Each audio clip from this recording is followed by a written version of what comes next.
Welcome back to This Week in Agriculture. I'm still joined by my three hosts. I'm hoping that you are really benefiting from this conversation.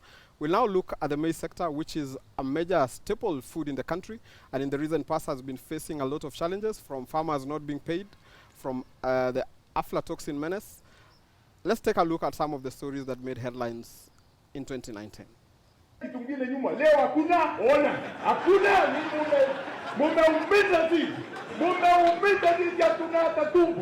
Tunavaa seke kwa sababu hamjui kuchunga ukulima ya raia.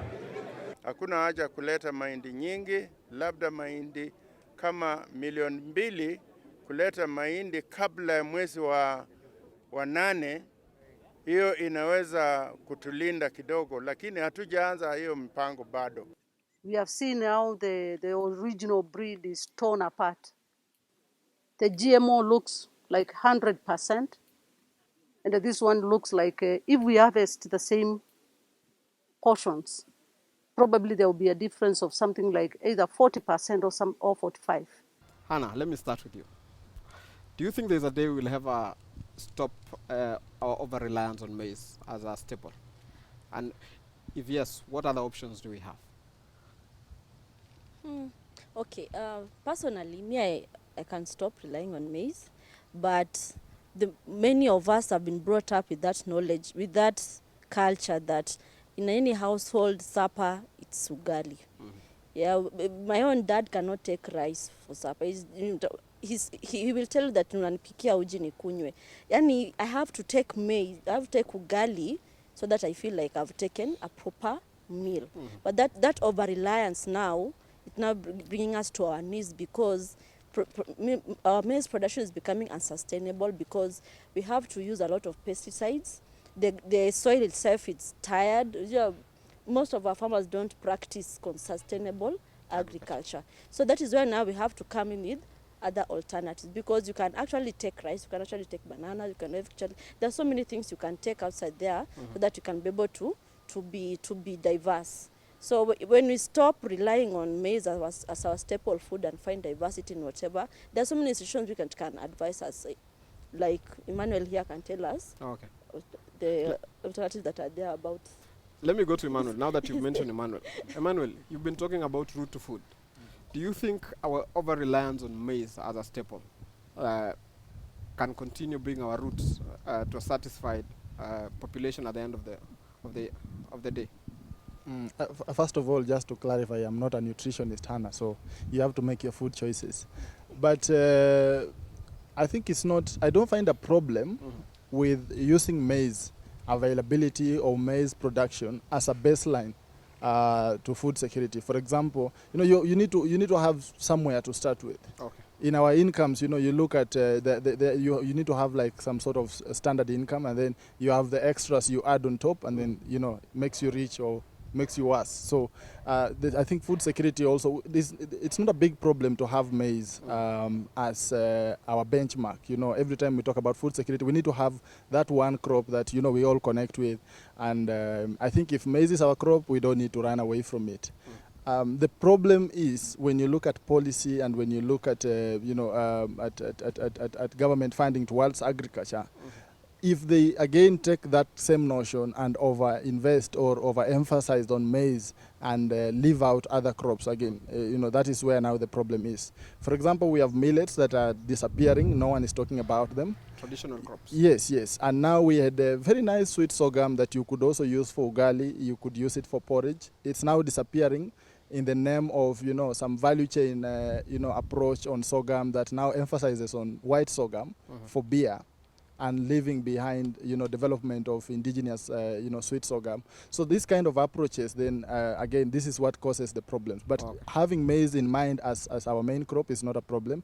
Again, the way we grow the maize could be an issue. Our monocultures, our reliance on chemical fertilizers that then destroy our soils, reduces productivity and those kind of things. Then over-reliance of farmers who are producing maize on the crop. So there is no intercropping. Farmers could mix maize with bananas, maize, even beans. The best intercrop, the most common intercrop is maize and beans all over the world.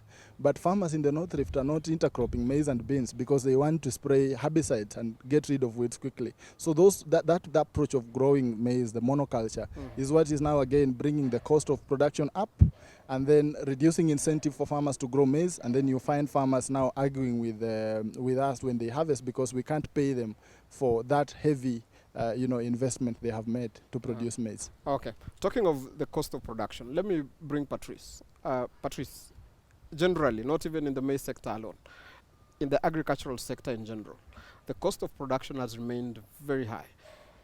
What do we need to do to maybe bring the cost of production low so that even the smallest of small-scale farmers can make some money from farming?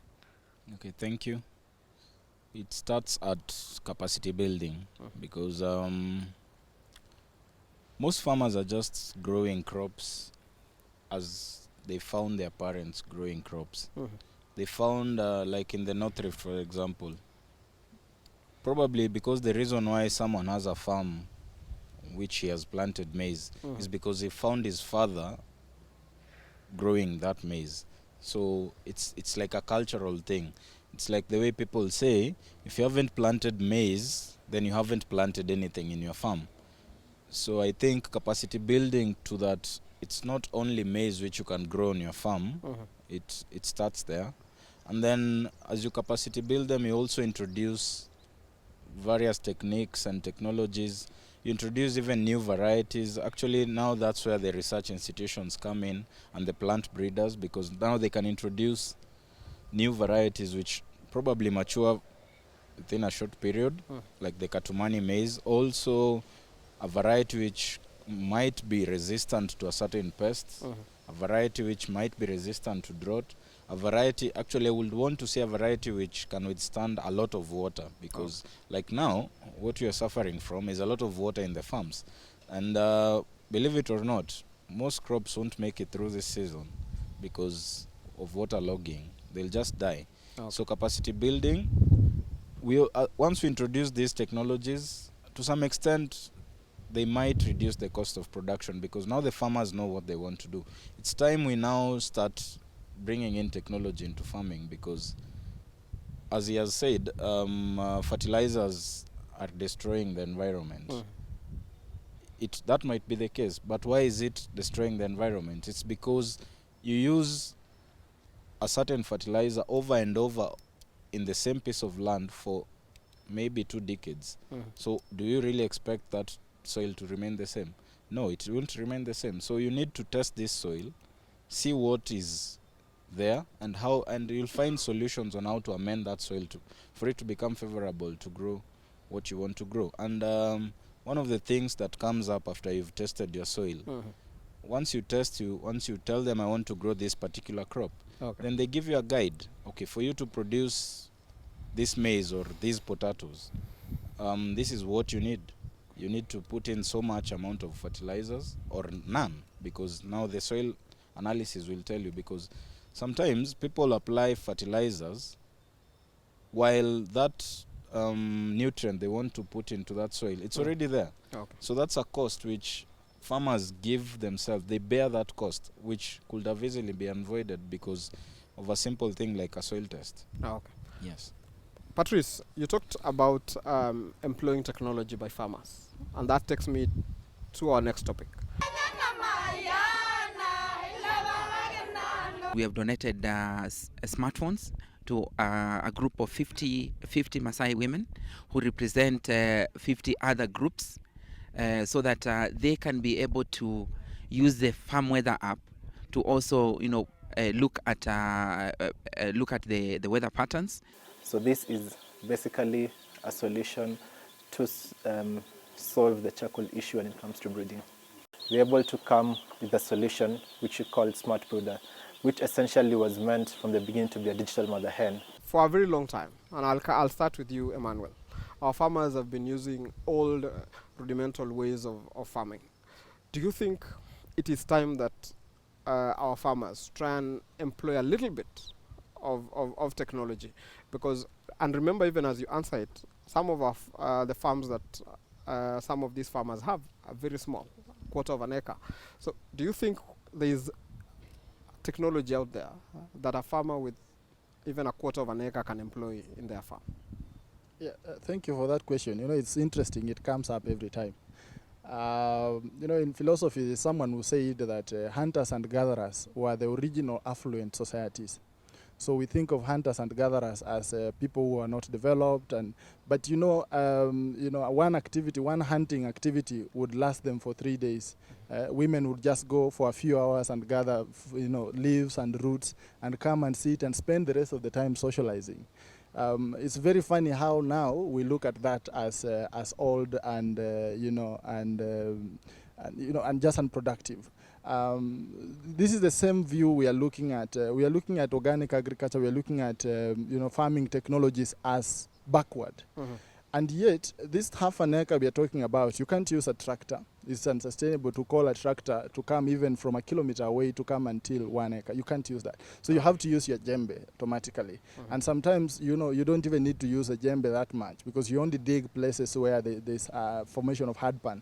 And the rest of the soil is good. When you remove the crop, you just leave the ground. So that is what, people would call old. And but in essence, if you look at the ability to produce as well as conserve the soil, conserve water through some of those technologies is very high. So I think where we need to go with the conversation on technology is, first of all, we need to look at the knowledge that farmers have. Farmers have a lot of knowledge. My colleagues have talked about varieties. Farmers know the variety of sorghum that is good for 1-year-old babies or 2-year-old babies. That, these seed companies will never know. The women in the village will tell you this sorghum is good for busa and this one is good for ugali. That information you will never get from Kenya Seed Company or any other company selling seed. So the knowledge that farmers have, the technologies that farmers develop, innovations that farmers develop are supposed to be brought on the table of conversations on what methods of farming do we use to increase productivity. So it's not only about technologies that are developed by corporates and marketed to farmers.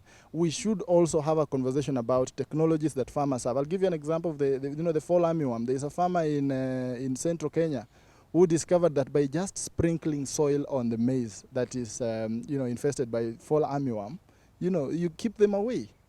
I mean, that is something that we need to pass on to other farmers. So farmer innovations are very key in this conversation about increasing productivity in a sustainable way. Okay, thank you very much, Atamba. Let me bring Hannah here. We've talked about small-scale farmers. And if I can tell you, most of the small-scale farmers are either women or very old people in the society. But as even we talk about women and the old, we also need to bring in the youth, because the future is in the youth. And if you are to produce food to feed the rising population, the youth need to take up agriculture. Do you think the youth are not taking agriculture first because they feel it's hard work or it's back-breaking work? Okay, that topic is usually very, very good because, the youth in Kenya, they're taking up agriculture as a side hustle. It's a plan B. My plan A, personally, was to get a job. Yeah, get a job at the DVO or something like that. But when the job is not, that's when I think about agriculture. And that kind of taking something as a second option, as a human being, you won't have that much passion to drive you to do that. Because farming honestly is not, it's not for the what can you say? For the faint-hearted. For the faint-hearted, yes. It requires determination, it requires persistence, it requires a lot of hard work, of which the youth don't have. As in, we don't have that passion. We don't want to work hard for our money. We want quick money. We want to sit in offices and go kuzunguka na maviti. So we don't have that culture in us. And the youth are the ones who are going to take this technology back to the farmers. Because I'm the one who is more susceptible to bend up to this technology. Because you cannot go tell a farmer who has been using certain type of certain type of way of doing things for the last 20 years, then all of a sudden you expect that person to go your way. So we are the ones to enlighten, starting with our own parents. The ones to take it down to them, because we understand it better, we know how it works, and when our parents see us doing something, they'll be able to even encourage. And also we are the ones who have the willpower and the strength to take technology, technology in agriculture to the next level. Okay. That is, in short, precision agriculture. Okay. Yes. Patrice, let me bring you as we wind up to this conversation. Do you think, first of all, youths are not taking agriculture because, as they say, it's not cool? And secondly, is the uptake of technology really the solution to our food security?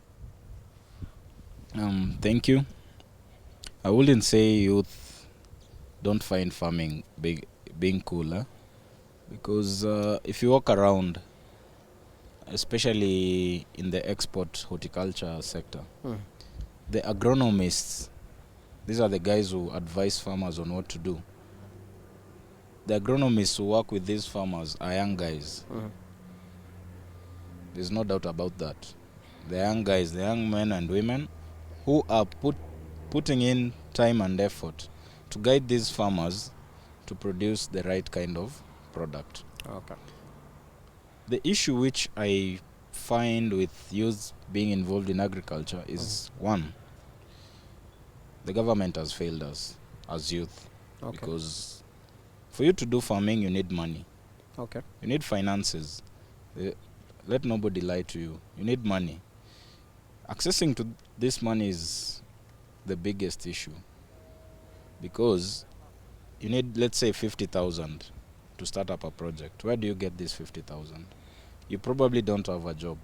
If you have a job, you probably you're not making enough money to save up so that you can raise that capital of 50,000.